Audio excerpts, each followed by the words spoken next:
किसान भाइयों नमस्कार। आज हैं हम मिस्टर विनोद कुमार सचान, जो आप लोगों ने भी इनको सुना होगा और बहुत कुछ प्राकृतिक खेती के बारे में आप लोगों ने सुना है। जीवामृत है और आपकी संजीवनी है, जो गोबर की वो गोबर से और नीम के पत्तों से और गुड़ से बनाई जाती, बहुत अच्छे उसमें रिजल्ट आए हैं। लेकिन किसान भाइयों की मेन समस्या है ये जो आप देख रहे हैं ना, ये खरपतवार, इसको हिरणखुरी कहते हैं। ये खरपतवार हैं, तो ये खरपतवारों का क्या किया जाए कि उचित समाधान हो जाए, इस पे आज सचान साहब से अनुरोध करेंगे किसान भाइयों को कि आप खरपतवार के बारे में प्रकाश डालें। मित्रों नमस्कार। हम अक्सर जब प्राकृतिक खेती की बात करते हैं तो हमारे बहुत सारे सोशल मीडिया के मित्रगण एप्रिशिएट करते हैं और बहुत सारे कुछ उटपटांग का भी कमेंट्स करते हैं जी कि आप बहुत ज़्यादा भाषण देते हैं। जी मित्र, ये खेती के बारे में जैसे मैं अक्सर कहता हूँ, खेती ही जीवन है। कृषि मूलस्य जीवनम, कृषि के बिना यहाँ जीवन नहीं है। आज हमारे ये मित्र हैं कुंवर सिंह जी, इन्होंने बताया कि ये खरपतवार का किसान क्या करे। मैं अक्सर बोलता हूँ कि अगर आप धर्म को समझेंगे, धरती माता का धर्म क्या है, इस संसार में हर इकाई का धर्म है। जो आपको इकाई दिखती है, सूरज का धर्म, आकाश का धर्म, नदी का धर्म, झरने का धर्म, चिड़िया का धर्म, वनस्पतियों का धर्म, धरती का धर्म, इंसान का धर्म। मित्र, इस यूनिवर्स की हर इकाई अपने अपने उस कर्तव्य को पूर्ण करते हुए देखी जा सकती है जिस निमित्त उसकी रचना हुई है। धरती का कर्तव्य ये है कि धरती में जितने भी जीव रहते हैं वो सबका लालन पालन करे। जैसे हम अपने लिए चना बोए, देश का कोई भी किसान, किसी ने चना बोया, गेहूं बोया, मटर बोया, सरसों बोया, मसूर बोया, गन्ना बोया, आलू बोया, किसके लिए बोया है वो? उसने अपने लिए बोया कि इससे हम इतना पैदा करेंगे, इतना बेच देंगे, इतने पैसे मिल जाएंगे। देश के किसी भी किसान ने खेती करते समय ये सोचा क्या कि जिस धरती पर मैं रहता हूँ उसी धरती पर केचुआ है, दीमक है, गुबरैला है, चींटी है, चींटा है, सांप है, बिच्छू है, खरगोश है, हिरन है, चिड़ियाँ हैं, तितलियाँ हैं, मधुमक्खियाँ हैं। मतलब धरती पर रहने वाले नाना प्रकार की जीव इकाइयाँ, उनको भी भोजन की तलाश है। उनके पास जमीन नहीं है अपनी। कभी यहाँ जंगल ही जंगल हुआ करते थे, तब मनुष्य जब नहीं था तो ये सारे जीव जंतु पूरी धरती के मालिक थे। जब इस धरती पर मनुष्य की उत्पत्ति हुई तो बहुत, जब आबादी कम थी तो ये भी अपना कंदमूल फल खा के रहता था। इंसान की आबादी बढ़ती गई, जंगल काटता गया और वो जितनी कब्जे में ज़मीन लेता गया, उसने ये सोचा कि ये तो हमारा, इस पर अधिकार है। आज की तारीख में इंसान ये भूल गया कि 84 लाख योनियों की रचना के बाद आपकी रचना हुई थी। यानी इस खेती में जिनको मैं मार रहा हूँ, जैसे आज की तारीख में किसानों को तकनीकियाँ, जो एग्रीकल्चर की टेक्नोलॉजी हैं, वो इंसेक्ट मैनेजमेंट सिखाती हैं कि कीट नियंत्रण कैसे करें, बीमारी का नियंत्रण कैसे करें, खरपतवार का नियंत्रण कैसे करें। मित्र, ये धरती का निर्माण, जो पढ़े लिखे लोग हैं वो समझें जरा, जब मृदा विज्ञान पढ़ेंगे तो पाएंगे कि धरती के निर्माण में करोड़ों साल लगे। किसी ज़माने में एक चट्टान थी, टूटी, हवा पानी के माध्यम से टूटी, फिर उसमें कुछ ग्रासेस जमी, फिर वहाँ कुछ छोटे जीव आए, तो जो करोड़ों सालों में धरती आज जिस तरीके की धरती मैं देख पा रहा हूँ, उसको बनने में करोड़ों साल लगे। और बनाया किसने? उन्होंने बनाया जिनको आज मैं मार रहा हूँ। वीडीसाइड डाल करके ग्रासेस को मार रहा हूँ, इंसेक्टिसाइड डाल करके उन जीवों को मार रहा हूँ जिन्होंने धरती को बनाने में सहयोग किया। यानी हमको प्रकृति की जिन इकाइयों ने इतनी खूबसूरत व्यवस्था प्रदान की, मैं उसको मार रहा हूँ। मुद्दा खरपतवार का है। जी, मुद्दा कल्पना करना कि अगर ये खरपतवार हमारे दवा डालने से मर गए होते, मान लेते हैं कि कोई ऐसी दवा है कि हमने डाला और ये मर गए और माँ ने इनको दोबारा उगाने का प्रयास नहीं किया, धरती माँ ने,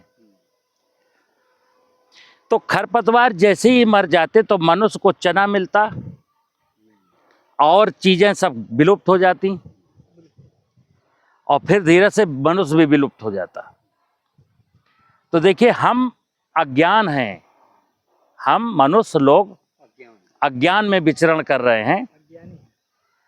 ज्ञान क्या कहता है कि एक बार, जैसे मैं दर्शन की बात करता हूँ, जरा दर्शन का मतलब होता है दृश्य जो हमको आंखों से दिखता है, उसको बारीक नजरों से देखना, शुद्ध मन से देखना कि ये जो मुझे दिख रहा है क्या हो रहा है। जैसे एक किसान वीडीसाइड डाल के आया, कुछ दिन के लिए खरपतवार रुके, फिर जम गए, तो उसने क्या देखा कि मेरे मारने के बाद भी नहीं मरे। तो उसको अब क्या देखना चाहिए था कि यार ये इसलिए नहीं मरे, इनको मर जाना चाहिए, फिर भी नहीं मरे, क्यों नहीं मरे? यानी कि ये धरती है, ये माँ है, ये सबको पालती है, ये हमको भी पालती है, चींटी चींटा को पालेगी, सांप बिच्छी को पालेगी। इसके ऊपर तो परमात्मा ने सबकी जिम्मेदारी दी है। और मैं अगर खरपतवार मार डालूंगा तो मैं तो चना काट के घर ले जाऊंगा, और लोग क्या खाएंगे?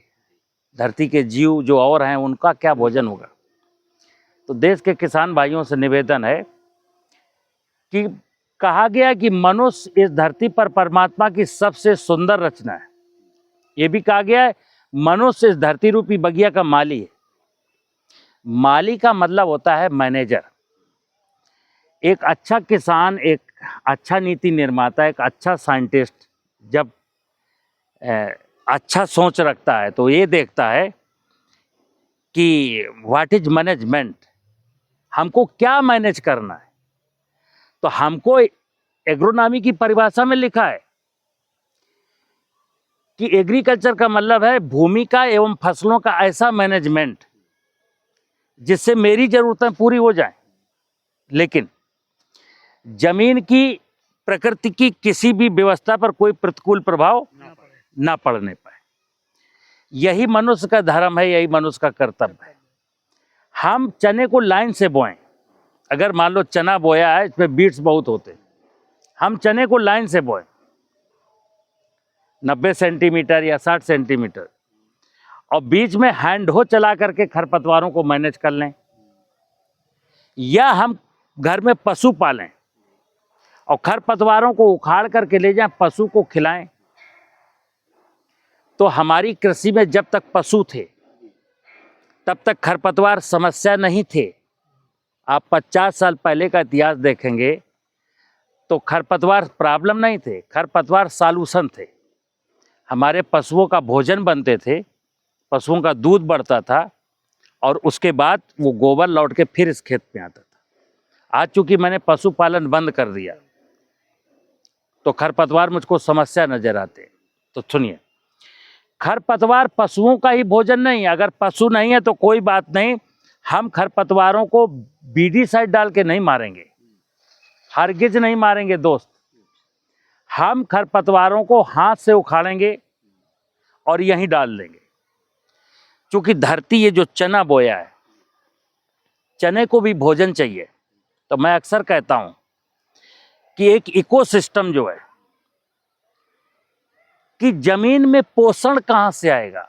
अगर मैं खरपतवार को बीडीसाइड से मार दिया, चना उखाड़ के ले गया मंडी में बेच दिया, चने के फसल के अवशेष को मैंने जला दिया, तो धरती को मैं यूरिया डीएपी दिया, कितने साल यूरिया डीएपी दे करके इस धरती को आप जिंदा रख पाएंगे? तो माँ है बेचारी, एक ना एक दिन ये मरेगी।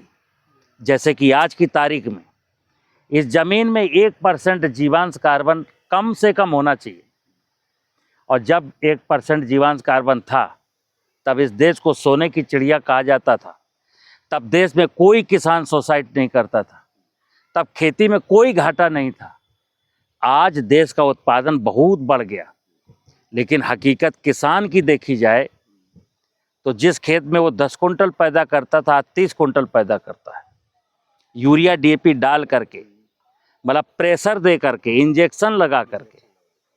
लेकिन ना उस भोजन में स्वाद है, ना उस भोजन में पौष्टिकता है, और उसमें इंसेक्टिसाइड, फंजीसाइड, बीडीसाइड के इतने रेजिडुअल इफेक्ट हैं कि वो खा करके इंसान शारीरिक रूप से भी विकलांग हो गया, मानसिक रूप से भी विकलांग हो गया।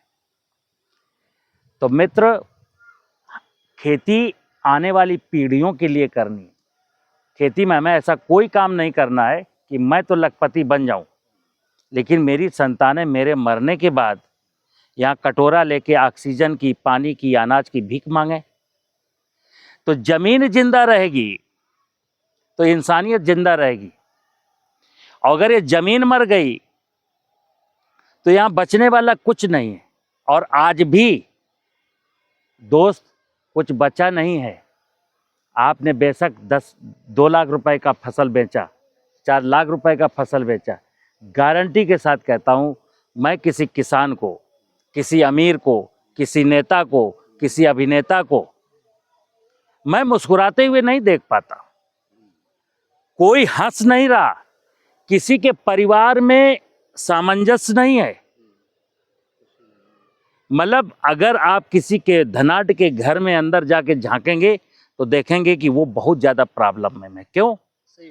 क्योंकि जैसा खाओगे अन्न वैसा बनेगा मन, और जैसी होगी धरती वैसी देगी अन्न। तो धरती खूबसूरत है, धरती हेल्दी है, धरती का स्वास्थ्य अच्छा है। अगर धरती का स्वास्थ्य अच्छा है तो धरती में पलने वाला कोई भी जीव अस्वस्थ हो ही नहीं सकता। अन्यथा आज अस्पतालों में बीमार लोगों की बढ़ती हुई भीड़, कितने भी मेडिकल कॉलेज खुल जाएं, कितने भी एम्स खुल जाएं, लेकिन वो बीमार लोगों का इलाज कर पाने में असमर्थ हैं। कारण, बीमार जमीन होती है, बीमारी का लक्षण फसल में दिखता है। मैं फसल का उपचार करता हूँ इंसेक्टिसाइड और बीडीसाइड और फंजीसाइड डाल करके, उसके रेजिडुअल्स मनुष्य के शरीर में आते, और मनुष्य बीमार होकर के सोच रहा है कि हमको डॉक्टर ठीक करेगा। मैं बार बार कहता हूँ, मेरी बात पर कोई यकीन करे या ना करे, सत्य यही है, आज धरती माता बीमार है, और धरती माता की बीमारी का लक्षण फसल में दिखता है। मैं फसल की बीमारी ठीक करना चाहता हूँ, कभी ठीक नहीं होगी। इंसान की बीमारी कभी कोई माई का लाल ठीक नहीं कर सकता। लेकिन इंसान अगर धरती के बारे में, धरती मेरी माँ है, और पुत्र अगर माँ के बारे में नहीं सोचेगा तो कौन सोचेगा? अगर हमने माँ के साथ रिश्ता नहीं निभाया तो माँ को भी कौन सी गरज पड़ी कि आपके साथ रिश्ता निभाएगी। इसलिए देश के किसानों से निवेदन है कि खरपतवार का मैनेजमेंट करिए, आप उखाड़िए, लाइन सोइंग करिए, फसल को बोने का तरीका बदलिए। कुल मिलाकर के बीडीसाइड डाल करके खरपतवारों को मारने का मतलब है कि आप खुद मरने का, अपने मरने का इंतजाम कर रहे हैं। और अगर आप नहीं भी मरे तो हमारी आने वाली संतानों को तो मरना ही पड़ेगा मित्र। और इसका जो परिदृश्य है वो दिखने लगा है। मुझे उम्मीद है कि आपको मेरी बात समझ में आई होगी। नमस्कार।